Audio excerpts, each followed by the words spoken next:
So at this point, I would like to introduce Dr. Amy Sturgis.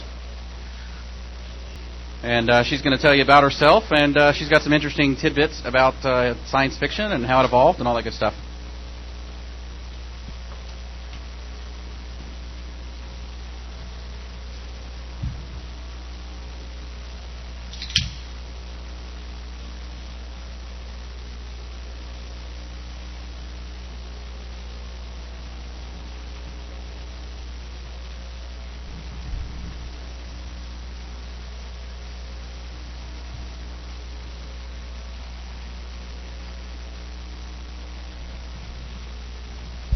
Set to go? All right.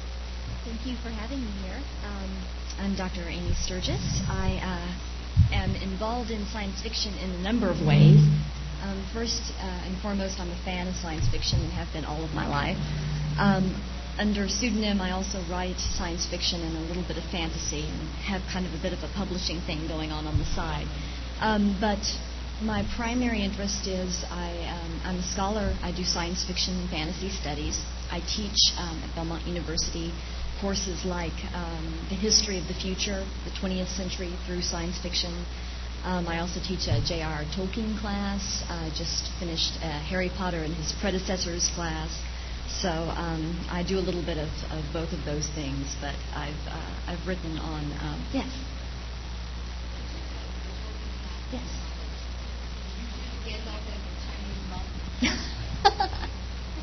That is an option out there. I allow folks to explore their inner Gandalf in any way they want Half to. the class quit as soon as they went into that.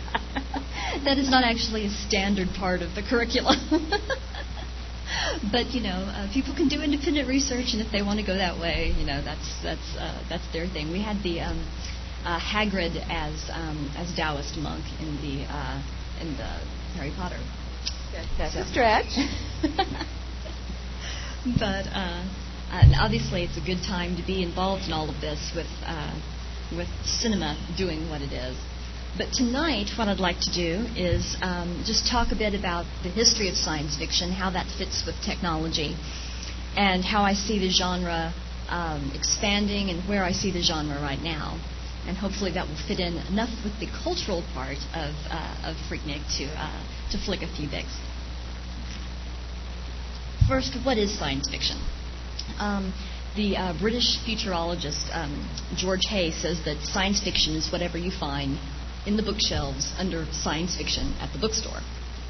Brian Aldiss, who both writes science fiction and his history of science fiction, says that science fiction doesn't exist, and basically writes himself out of the cosmos there, because the term has been so expanded and really made shapeless by different changes in the genre.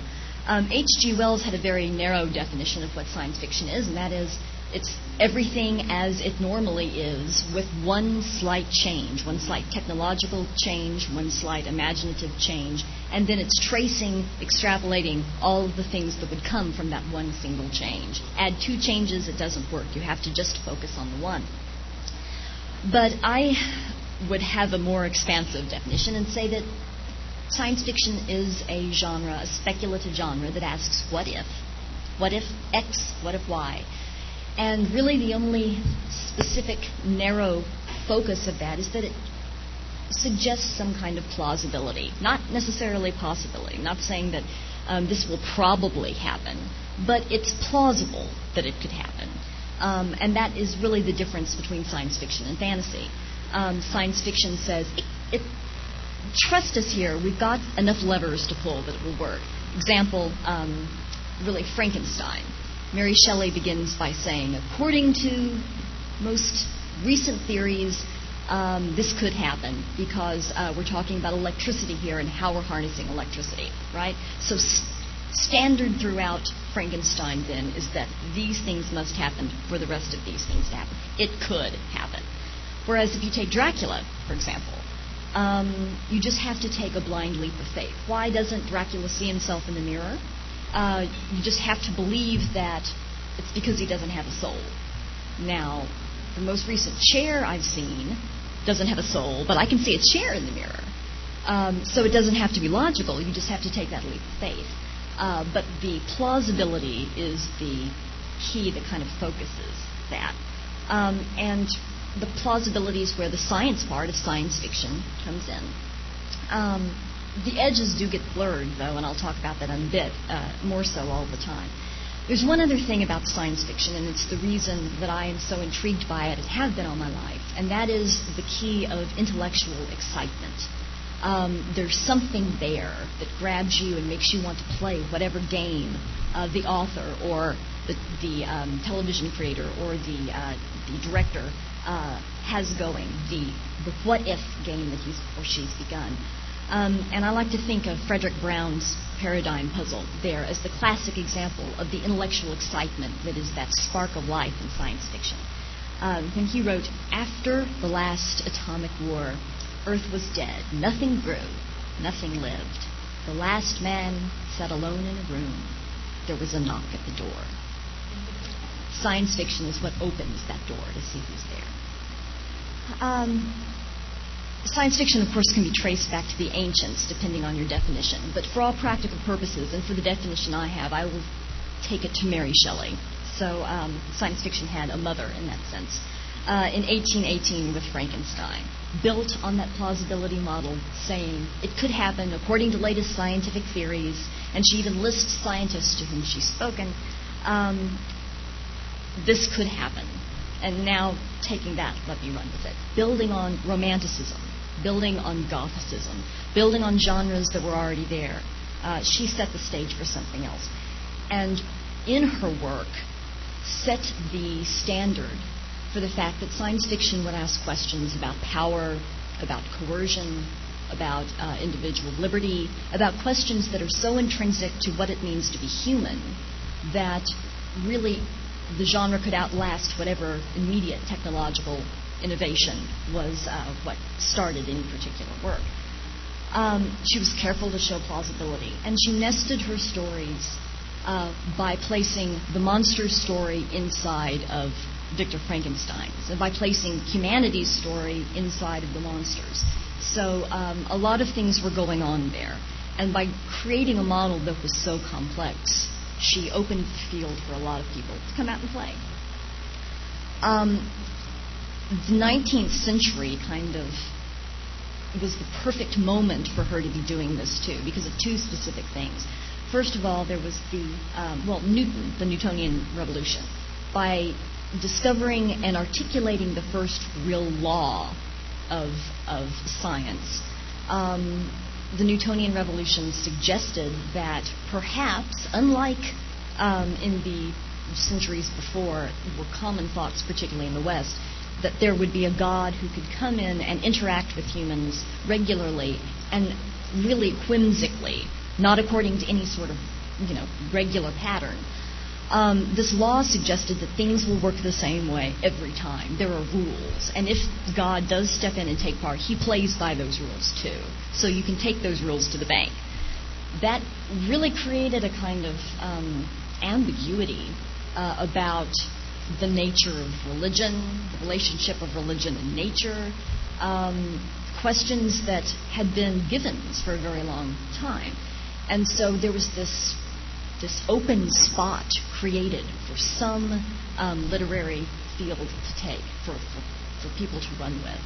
And the second thing was the Industrial Revolution, simultaneously in the 19th century, where you have an emerging middle class fueled by technological innovation. The things that were happening in the economy, the fact that these folks could buy things, there was suddenly a middle class that had an income level where there would be opportunities for leisure and leisure spending.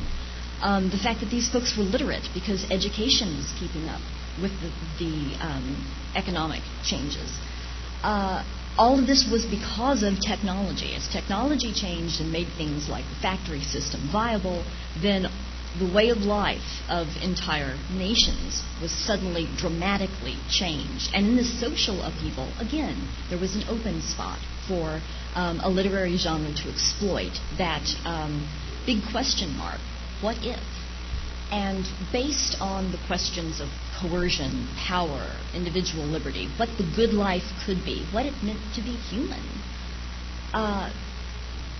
the cradle, the foundation for science fiction was well suited to step in and answer those questions of what this new world, economically, socially, politically, educationally, scientifically, would really mean. So that's the stage that's set by history and by the mother of science fiction. And then it was time for the two dads. Science fiction has two daddies to step in, Jules Verne and H.G. Wells. Jules Verne really, in that moment of ambiguity and concern, was praising the rightness of the way that society was moving thanks to technological innovation. He was very excited about how he saw things unfolding as innovation upon innovation moved more rapidly. His works were called extraordinary journeys, extraordinary adventures. That was the kind of subgenre that he began, with works like Voyage to the Center of the Earth, 1872. Verne, by being so positive in his outlook, created that pro-science feeling that certainly Mary Shelley didn't have, because she was warning that the power that came with technology, the power that came with invention could isolate people and, in the end, give the opportunity for evil to advance. So she wasn't by any means the pro-science person. She was using science and technology to make a point. Whereas Verne is very much excited about this new world that's opening thanks to technological innovation. H.G. Wells' work is considered scientific romances, and he played with the ideas. His work was grounded conceptually in a metaphor of evolution, all of his works based on the notion of evolution, and so therefore very much grounded in the science of the day. But he played with those with a very light touch. He would, in a sense, parody the very things that he was talking about. And 1895's The Time Machine is the classic example of how he could be both playful and melancholy simultaneously about what evolution would mean for humanity. Both of these works by both of these authors, by being both concerned and excited about what technology would mean, set the stage for one of science fiction's biggest contributions, and that is the capturing and taking with technology the subgenres of utopian and dystopian work. That's why Edward Bellamy in 1888 could write Looking Backward, the year 2000 to 1887, and talk about the way he saw the ideal utopian socialist state harnessing technology to make sure that everyone was equal in every possible way. That excitement and that positive outlook could play off of things that were as early as timeless as the classic works of utopianism, but the instrument to get there was technology. Likewise, George Orwell, writing 1984 and 1949, could describe a world, a dystopian world, in which the same kind of state that Bellamy was describing was in fact very dystopian, was very frightening, was in fact the boot getting ready to crush the face of humanity, harnessing technology to get where it needed to be. So utopianism, dystopianism, linked by the growing science fiction genre.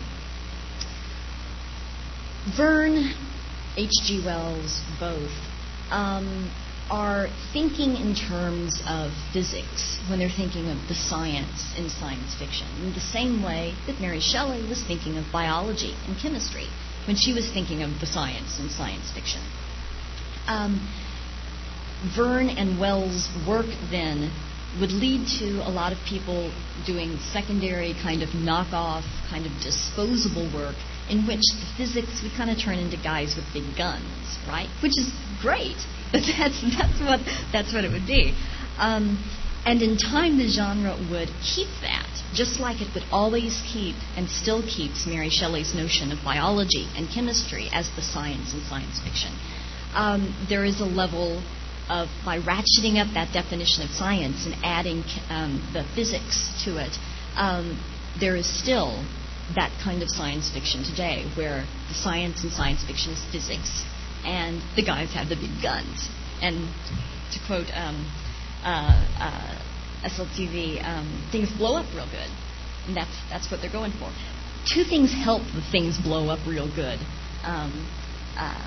subgenre there, or change in science fiction. And first is the post-U.S. Civil War explosion of pulp publishing, pulp manufacturing of works.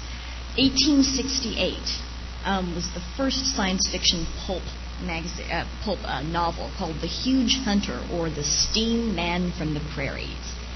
And after that, an entire series of pulp dime novels, basically, that took westerns and just changed them around. So instead of cowboys and Indians, you had basically robots.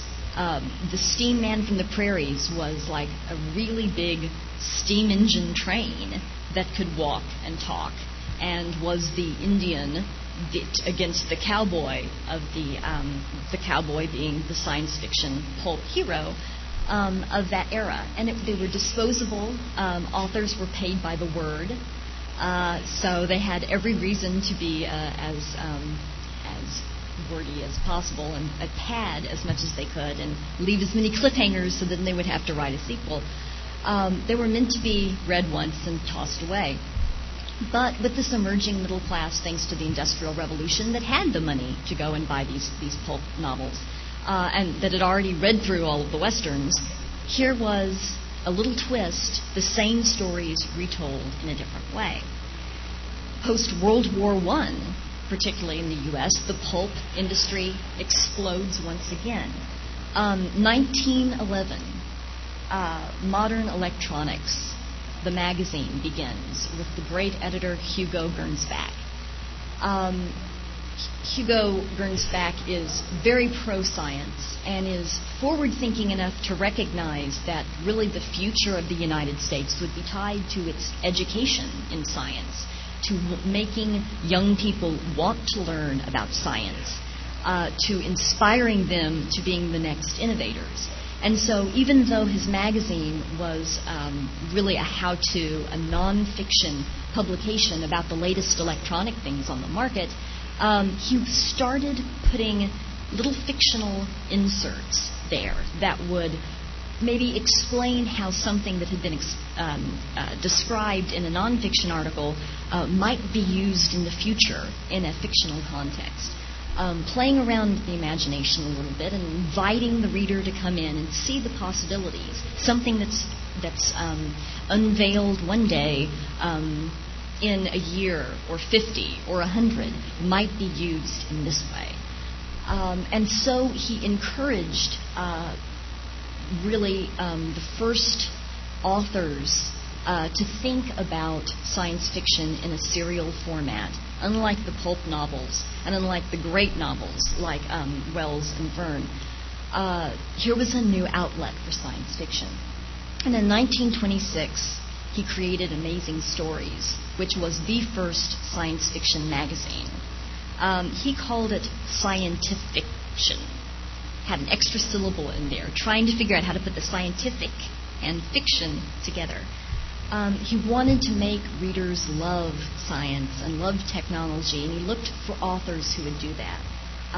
Great authors like Edgar Rice Burroughs of Tarzan and Princess of Mars fame. If any of the characters could be worked into very small metallic bikinis, all the better. The large guns, the bikinis. It was the big boobs and big guns era. But behind that, there was the honest desire by Hugo Gernsback, for whom Hugo Awards are now named in science fiction.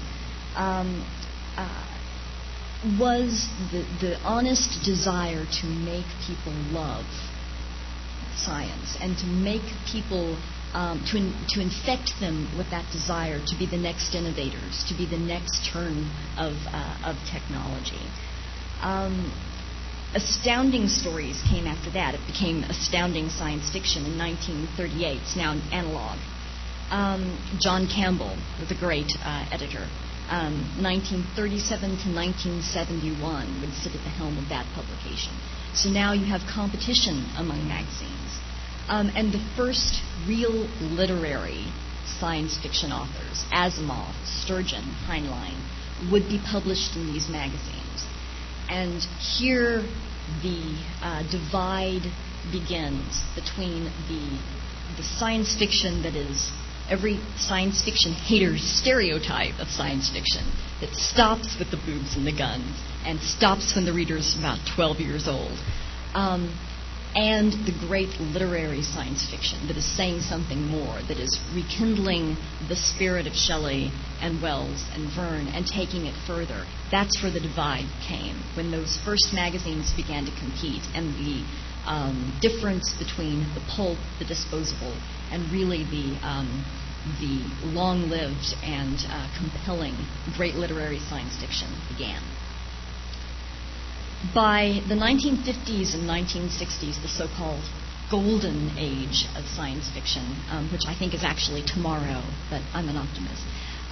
The 1950s and 1960s really was the golden age of science fiction because post-World War II, you had this young audience, really a completely different understanding of childhood than had ever existed, particularly in the United States, with the idea that really part of the Cold War, part of winning the Cold War, was preserving that moment of innocence, that moment of play for children.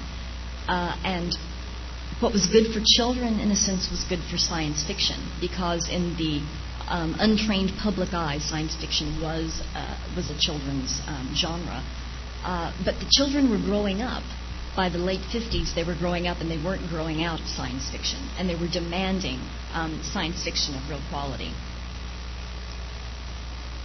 Still, with the definitions of the science in science fiction being biology, chemistry, and primarily physics. And of course, the space race having a great deal of impact on that.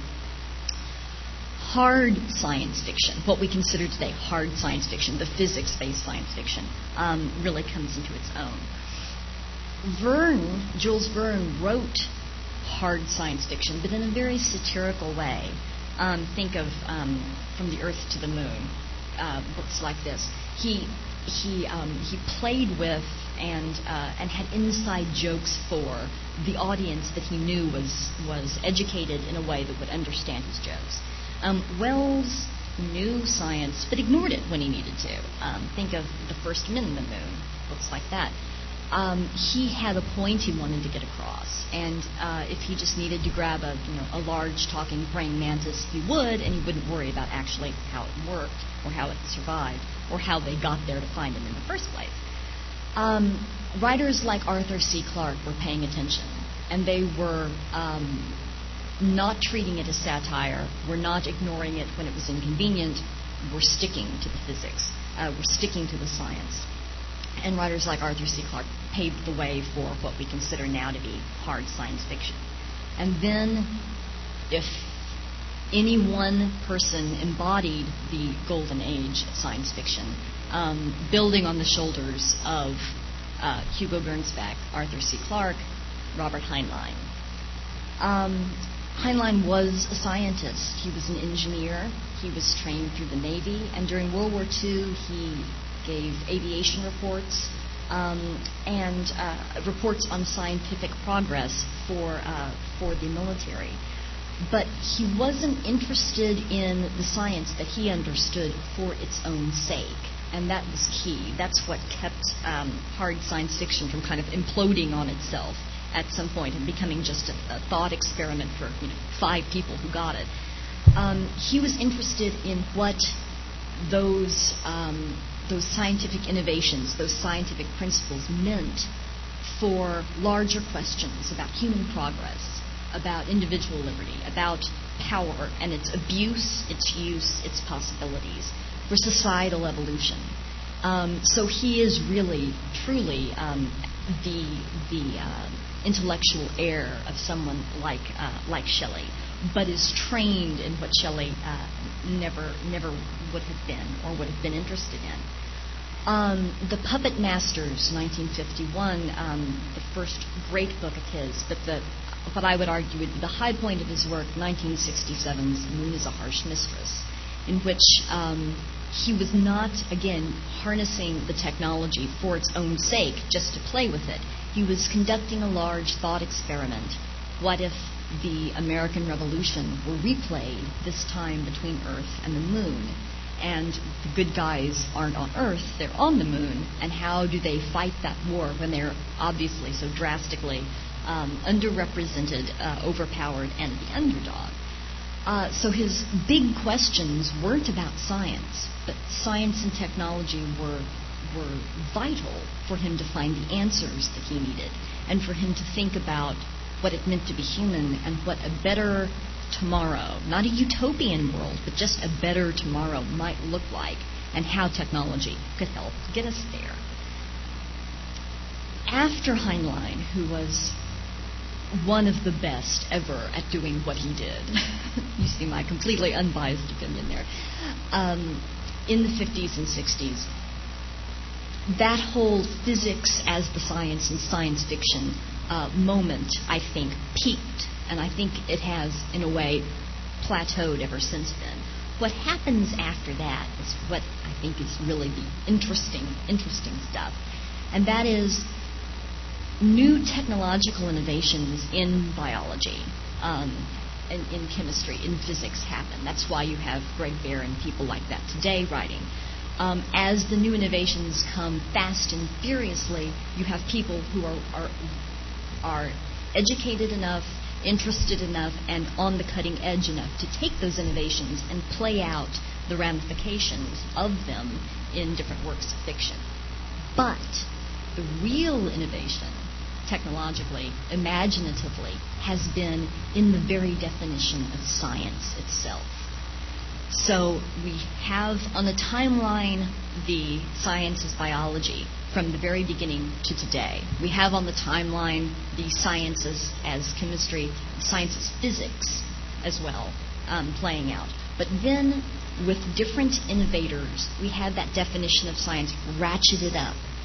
And by ratcheting that up, by opening that question even further, new authors, new questions, new audience members have been added to the genre. The ghettoized voice that was stuck over there with the, the foil bikinis and the large guns, becomes something much more mainstream. And as it expands its old definitions, it expands its voice. The first way I would say this definition of science gets changed, gets ratcheted up, as it were, is by defining the science part of science fiction as anti-science.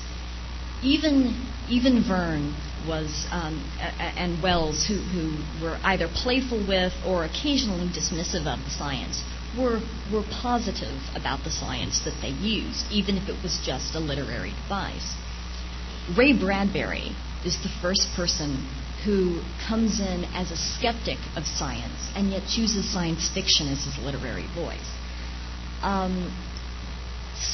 The science part of science fiction for Bradbury was a metaphor, and the best example of that is 1950's The Martian Chronicles, whereas Heinlein was taking the technology extremely seriously as an agent of his vision in, say, Moon is a Harsh Mistress. Bradbury was suggesting scientific change, technological innovation, as a metaphor to criticize. In Martian Chronicles, his criticism is about colonialism. So in the tradition of the great post-Civil War Westerns that suddenly became science fiction pulp with just a little twist, he would place, say, the American West on Mars and criticize colonialism, criticize imperialism, criticize the unthinking assumptions lying behind things like genocide, and play them out using technology really as a warning instead of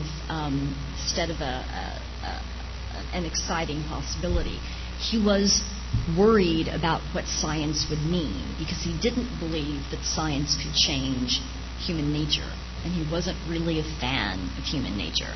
And so more technological innovation simply meant more opportunities for people to do what people do and potentially do them in a bigger and badder way. So using science fiction as his means of criticizing science was very interesting, and that certainly continues all the way to today. The next big leap in the definition of what science is in science fiction, I would argue, would come with Samuel Delany. In that sense, the notion of science would be linguistics, languages. And by who he was also writing as a bisexual black man in what had been traditionally a very mainstream white man's genre, he also opened up the questions about race and sexuality that had not been there before. I would point to 1966, his work Babel 17, as the real turning point there, because when you look at linguistics as a science, then you can talk about dismantling a language as being a weapon of war. What happens when humans are targeted and attacked by a weapon that destroys their notion of the word I, for example? This is very sophisticated what-if potentials playing out. It's being very concerned about, again, the notions of power, coercion, individuality, what it means to be human. But instead of using the traditional notions of science, you're opening the field for a whole new series of questions. Yes? He did. Orwell did, particularly with his notion of newspeak. Yeah, that's definitely true. I think the difference there is, and also Frank Herbert is doing this. Frank Herbert did everything. It's kind of like talking about, the people and then God. I can't even talk about Frank Herbert because he's bigger than all of this. But you're right, Orwell did. But Orwell used that as one tool of his many. And I think the difference is Delany used that. That was his main focus. But you're definitely right, and Orwell was, in that sense, very much an intellectual father for Delany and for a number of other people, including Ursula Le Guin and others who would use that well. And his entire appendix on Newspeak would be a classic example of that. So you're definitely right. I think Delany focused the attention on that, and because his work was such a turning point, those who might not have gotten it before got the fact that the linguistics was here to stay as a whole separate series of questions. And the notion of war through language then also playing into what would become the postmodern revolution in literary studies also gave science fiction a credibility among scholars it didn't have before, which was good and bad, depending on your notion of how much you want scholars involved in anything. I say that as a scholar. I think a third turning point then would be Ursula Le Guin, by bringing anthropology and sociology so much to the fore. And again, like Delany, changing the whole nature of the questions asked, not only by the tools she brought to the table, but also by the very nature of who she was. Gender, although certainly you had, James Tiptree and the greats before her, Ursula Le Guin, by focusing the question there and by bringing new tools to the table at the same time, meant just by being there that the question of gender was on the table to stay. By bringing anthropology and sociology from a very academic background to the tableau of tools that could be used, particularly her Left Hand of Darkness in 69 and Dispossessed in 74. Dispossessed playing right into that whole dystopian sidebar that's been going on the whole time. Really, once again, transformed the dialogue by asking what it would mean to have an alien who could change gender at will, to have the very notion of identity no longer tied to gender, and make that a question of scientific analysis. Left Hand of Darkness was just a watershed. As we're ratcheting up the definition, of course, we still have those who are working on the biology, chemistry, physics level, but new voices, new readers, new questions are being asked. I think the most recent and most interesting redefinition or expansion of the definition of science and science fiction comes with psychology. And I'd say that William Gibson's Neuromancer in 1984 finished what Philip K. Dick had started a decade before, but had done in such a way that it hadn't really grabbed everyone by the shirt collar until Gibson did it. And also, of course, brought in cyberpunk simultaneously. Yeah. Okay, this is along those same lines of the psychology, but in a completely different way. If you take Maze, like Jack the Body This and all of that, I mean, you can't get much more psychological than a being without a body. That's true. Very good point. Very good point. Yeah, so that's definitely out there. You're right already.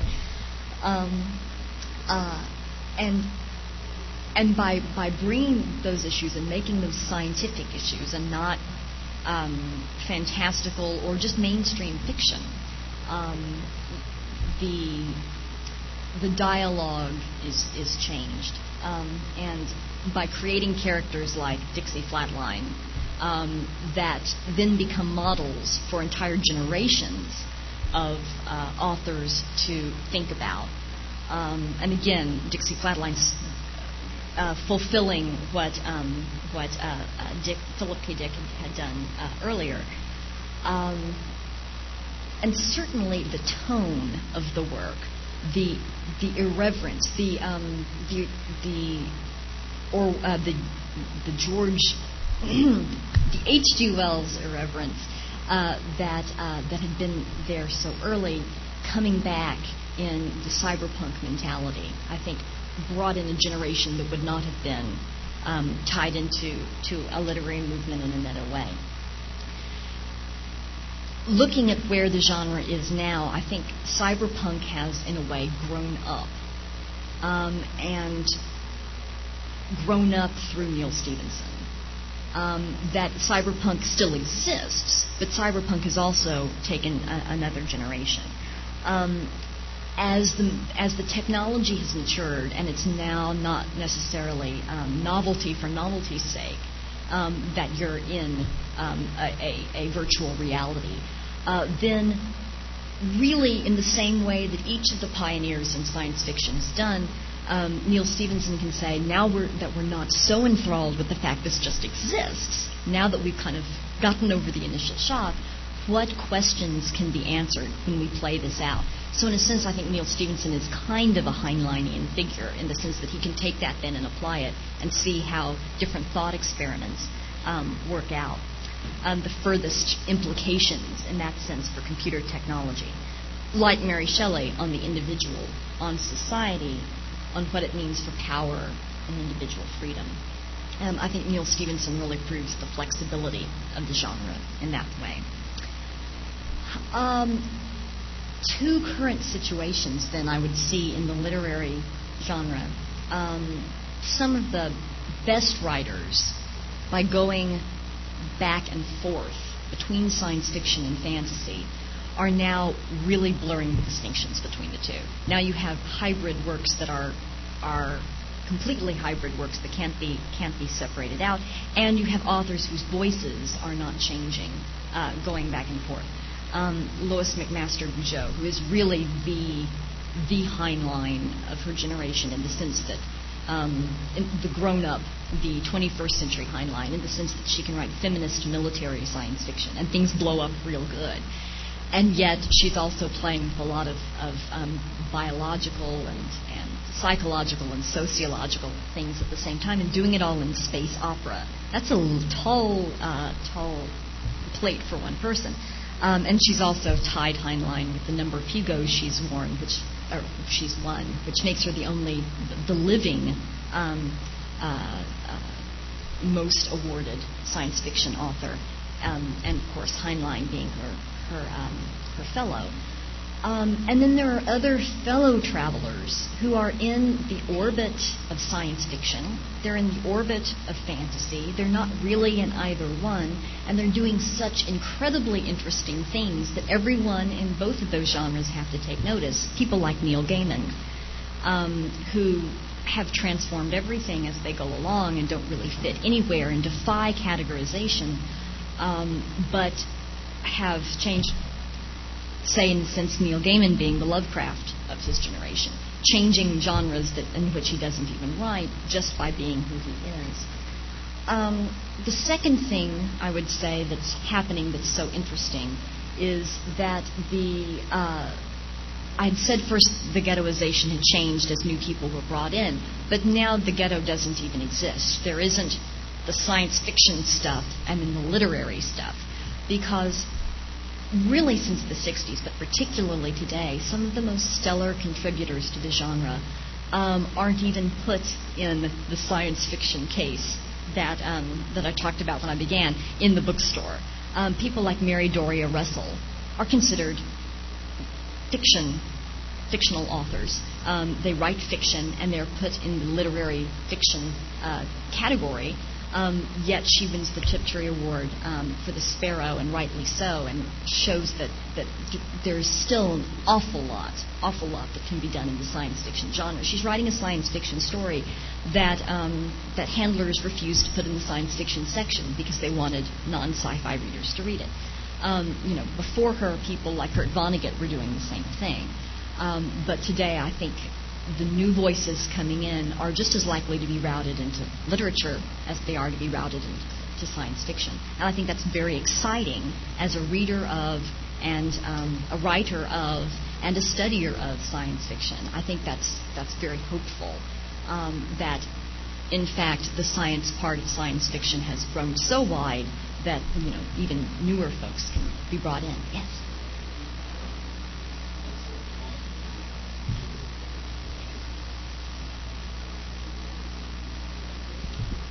I think there's definitely something to that, yes, and to go back and use Gibson as an example. When you have someone naming cyberspace, and 5 years later, 90% of people are in cyberspace, they see that connection. Whereas talking in 1870 about being on the moon seems a bit far-fetched. I think that plausibility factor definitely has something to do with it. We're so wired now, no pun intended, for these quick technological innovations that yesterday's science fiction and television certainly has something to do with that as well. When you see the things that are on Star Trek, used the next day at NASA or at your grandfather's, that it takes that immediacy away from the disbelief. So I guess that leaves us then waiting to see what the next leap will be in the definition of the science part of science fiction. Or to use Frederick Brown's paradigm puzzle that I mentioned before, to see to whom that knock on the door actually belongs as we sit there in our rooms alone. Thank you.